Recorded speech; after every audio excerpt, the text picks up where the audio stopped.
जैसे मैं आपको सी बकथॉर्न का उदाहरण देता हूं।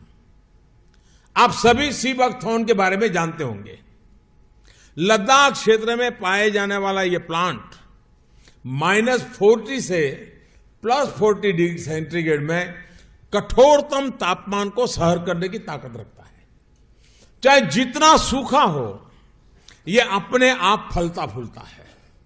इसके औषधीय गुणों का जिक्र 8वीं सदी में लिखे गए तिब्बती साहित्य में भी मिलता है। देश और विदेश के कई आधुनिक रिसर्च संस्थानों ने इस सी बकथॉर्न को बहुत ही मूल्यवान माना है। ब्लड प्रेशर की समस्या हो, बुखार हो, ट्यूमर हो, स्टोन हो, अल्सर हो या फिर सर्दी खांसी हो, सी बकथॉर्न से बनी अनेक तरह की दवाइयां इनमें लाभ देती है। एक स्टडी के मुताबिक दुनिया में उपलब्ध सी बकथॉर्न में पूरी मानव जाति की विटामिन सी की जरूरत अकेले ही पूरी करने की क्षमता है। इस एग्रीकल्चर प्रोडक्ट के वैल्यू एडिशन ने तस्वीर बदल दी। बहुत ऊंचे पहाड़ों पर तैनात सुरक्षा बल के जवानों के लिए यह बहुत उपयोगी हो रहा है। सी बकथॉर्न से कई तरह के एंटीऑक्सीडेंट प्रोडक्ट बनाए जा रहे हैं।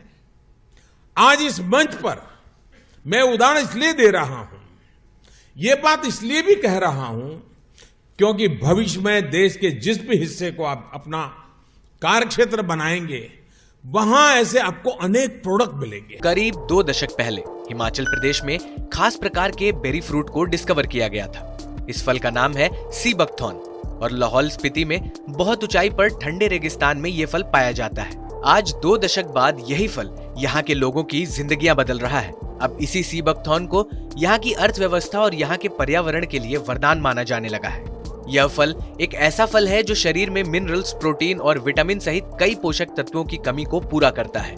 इस फल के फायदे के बारे में पीएम नरेंद्र मोदी ने साल 2019 में हुए एक कार्यक्रम में बताया था। किसी समय में लोग इसे हिमालय में पाए जाने वाली झाड़ी समझा करते थे, मगर बाद में पता चला कि इसके फल समेत इसकी पत्तियां, तना, इसकी जड़ें और इसमें लगे कांटे भी कितने फायदेमंद हैं। इस फल का ज्यादातर प्रयोग दवाइयों, सप्लीमेंट्स, आग जलाने और दीवार बनाने तक में भी किया जाता है। उन्होंने बताया था कि ऊंचाई वाले इलाकों में तैनात सेना के जवानों को भी चुस्त दुरुस्त रखने के लिए इस फल का प्रयोग किया जा रहा है। यह फल -43 डिग्री तापमान से लेकर +40 डिग्री के तापमान में पनप जाता है।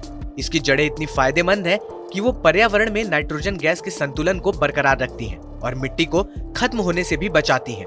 इस फल को अलग अलग नामों से भी जाना जाता है। सी बकथॉर्न बेरी को वंडर बेरी, लेह बेरी और लद्दाख गोल्ड के नाम से भी जाना जाता है। वहीं हिमाचल में इस फल को ड्रिलबू और चारमा के नाम से भी जाना जाता है। इस फल में ऐसे पोषक तत्व पाए जाते हैं जो बाकी फलों और सब्जियों से नहीं मिलते। इसमें प्रो विटामिन जैसे ए, B2 और C के अलावा ओमेगा ऑयल भी मौजूद होता है। इसलिए इस बेरी को यहाँ के लोग एक पौष्टिक फल के तौर पर देखते हैं। DRDO ने की इस फल पर रिसर्च। साल 2010 में पर्यावरण मंत्रालय और defence research and development organisation ने एक विशाल राष्ट्रीय पहल की शुरुआत की थी। इसके तहत हाई एल्टीट्यूड वाले 5 जिलों में सी बकथॉर्न की खेती बड़े पैमाने पर की गई। जानकारी के लिए आपको बता दें कि भारी बर्फबारी के दौरान स्पीति गांव के लोग करीब 6 माह के लिए पूरी दुनिया से कट जाते हैं। ऐसे में उन्हें एक ऐसे विकल्प की तलाश रहती है जो मुश्किल समय में उनके साथ नियमित तौर पर रोजगार मुहैया करा सके। इस बीच जब सी बकथॉर्न की डिस्कवरी हुई तो उन्हें वो विकल्प मिल गया। फल से तैयार हो रहे हैं कई तरह के अन्य products. Defence institute of high altitude research ने एक ऐसी टेक्नोलॉजी को डेवलप किया जिसके तहत एसिडिक एसिड की सबसे ज्यादा मात्रा वाले इस फल का जूस तैयार किया गया। इस फल का जूस सियाचिन, द्रास या फिर कारगिल जैसे इलाकों में जमता नहीं है।